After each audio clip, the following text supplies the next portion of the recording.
ব্যাংককের আকাশে সূর্য যখন গোধূলির ছায়া ফেলছিল, তখন এক গোপন কক্ষে রাজনীতি লিখে ফেলছিল এক ইতিহাসের মোড়। বিমস্টেক সম্মেলনের ব্যস্ততা তখন অনেকটাই ফিকে। রাষ্ট্রপ্রধানদের ব্যস্ত সূচি আর প্রোটোকলের বাইরে একটি বৈঠক হঠাৎ করে আলোচনার কেন্দ্রে উঠে এলো। ভারতের প্রধানমন্ত্রী নরেন্দ্র মোদী ও বাংলাদেশের প্রধান উপদেষ্টা ড. মোহাম্মদ ইউনূসের মুখোমুখি সাক্ষাৎ। কোনো প্রেস কনফারেন্স ছিল না, ক্যামেরার সামনে হাসিমুখে ছবিও তোলা হয়নি। কিন্তু ভেতরে বন্ধ দরজার আড়ালে যা হয়েছিল তা দুই দেশের ইতিহাসকে শুধু নতুন মোড়ই দেয়নি, তা কিছু সম্পর্ককে বিসর্জন করেছে আর কিছু ভবিষ্যতের প্রতি আশ্বাস দিয়েছে। দুই নেতা করমর্দন করলেন। সেই মুহূর্তের ছবি হয়তো সাধারণ চোখে সৌজন্য বিনিময়, কিন্তু যারা কূটনীতির ভাষা বোঝেন তাদের কাছে এটি ছিল এক নীরব ঘোষণা। যেখানে একসময় শেখ হাসিনাই ছিলেন ভারত নির্ভর বাংলাদেশের মুখ, আজ সেখানে ভারত হাত বাড়াচ্ছে এমন একজন নেতার দিকে যিনি কোনো দল করেন না, কিন্তু যিনি নিজের অবস্থানে আন্তর্জাতিকভাবে গ্রহণযোগ্য ও নৈতিকতায় প্রশ্নাতীত। মোদী ধীরে স্বর নামিয়ে এসে বললেন, হাসিনার সঙ্গে ভারতের সম্পর্ক ছিল বন্ধুত্বপূর্ণ, কিন্তু আপনার প্রতি তার আচরণ আমাদের পছন্দ হয়নি। ভারত সবসময় আপনাকে সম্মান করেছে। এই একটি বাক্যই অনেক কিছু বলে দিল। ভারতের প্রতি চরম অনুগত, প্রতিটি বিতর্কে চুপ থাকা, সীমান্ত হত্যা, তিস্তা পানি নিয়ে না বলা, এসবের মধ্যেই শেখ হাসিনার পররাষ্ট্রনীতি দাঁড়িয়েছিল এক ধরনের স্বৈরসম্পত্তির ওপর। আওয়ামী লীগের ভরসা ছিল ভারত সবসময় পাশে থাকবে, কিন্তু রাজনীতি, বিশেষ করে বৈশ্বিক কূটনীতি, কখনো আবেগ দিয়ে চলে না। এটি চলে প্রয়োজন, স্বার্থ ও সময়মতো অবস্থান বদলের পেশাদারিত্ব দিয়ে। যে ভারত একদিন হাসিনার পাশে ছিল, আজ সে ভারত বলছে, আমরা ড. ইউনূসের পাশে আছি। এই বার্তা যতটা ড. ইউনূসের প্রতি সম্মানের, তার চেয়েও বেশি হাসিনার প্রতি অরাজনৈতিক অবসরের চূড়ান্ত নির্দেশনা।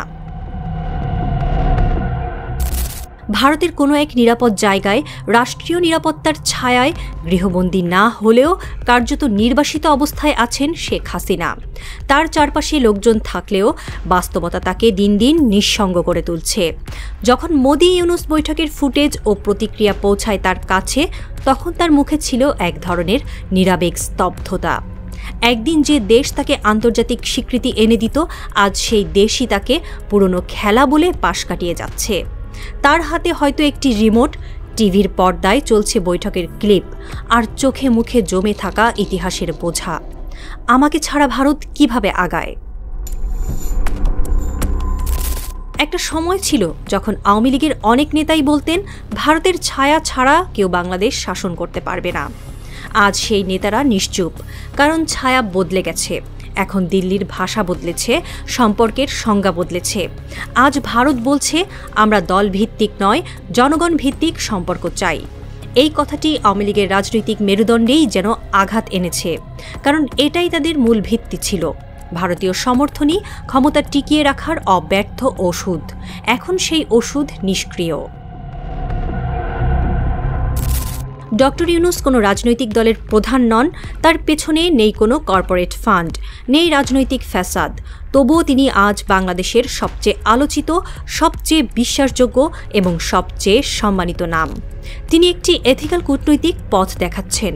ভারতের সঙ্গে সম্পর্ক রাখতে চান, কিন্তু তার সমতা, ন্যায় ও পরস্পরের স্বার্থে। আর মোদির কাছ থেকে সেই সম্মানটুকুই তিনি পেয়েছেন। যেখানে শেখ হাসিনা তার শাসনকাল জুড়ে আপোষ করেছেন, সেখানে ইউনূস বলেছেন, আমি মাথা নত করব না, বাংলাদেশ আর নীরব থাকবে না। বাংলাদেশের জনগণ দেখেছে তাদের সঙ্গে কি হয়েছে। তারা দেখেছে কিভাবে ভোটবিহীন শাসন চলে, কিভাবে দুর্নীতি, গুম, হামলা আর ভয় দেখিয়ে পুরো রাষ্ট্রকে এক ব্যক্তির শাসনে বন্দী রাখা হয়। আজ সেই জনতাই বলছে, আমরা অপেক্ষা করছি শতাব্দীর সেরা বিচার দেখার জন্য। শেখ হাসিনা শুধু এক সাবেক প্রধানমন্ত্রী নন, তিনি এখন এক প্রতীকের রূপ নিয়েছেন, এক শাসকের, এক নীরব নৃশংসতার, এক নিঃশব্দ জুলুমের। আর তার বিপরীতে ইউনূস হচ্ছেন একজন প্রতিশ্রুতির নাম, যিনি বলছেন, বিচার আসবেই, ইতিহাসকে থামানো যাবে না।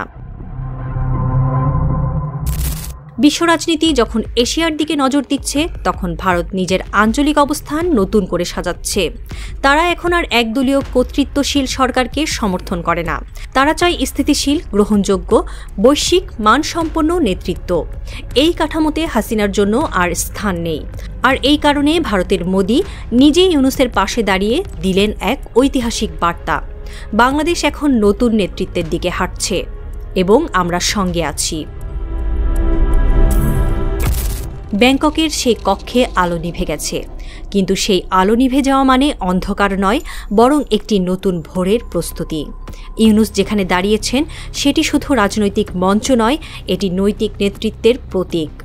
মোদি যখন বলছেন আপনার প্রতি অসম্মান আমরা মেনে নেইনি, তখন বাংলাদেশ আর আগের বাংলাদেশ নেই। হাসিনার জন্য এই গল্প শুধু নির্বাসনের নয়, এটি তার রাজনৈতিক মৃত্যুদণ্ডের নিঃশব্দ ঘোষণা। আর ইউনূস, তিনি এখন শুধু একজন উপদেষ্টা নন, তিনি সময়ের প্রতিশ্রুতি। দরজার ওপারে অন্ধকার গাঢ় হচ্ছে, বাইরে একটি ছায়া নড়ে উঠল। শেখ হাসিনা ভারতের কোনো এক অন্ধকার প্রকোষ্ঠে হতাশায় মুষড়ে পড়েছেন। তার প্রধানমন্ত্রিত্বের শেষ অধ্যায় কি এখানেই শেষ, নাকি বাংলাদেশের মাটিতে তার জন্য অপেক্ষা করছে একটি ফাঁসির দড়ি? সময়ের গর্ভে লুকিয়ে আছে উত্তর।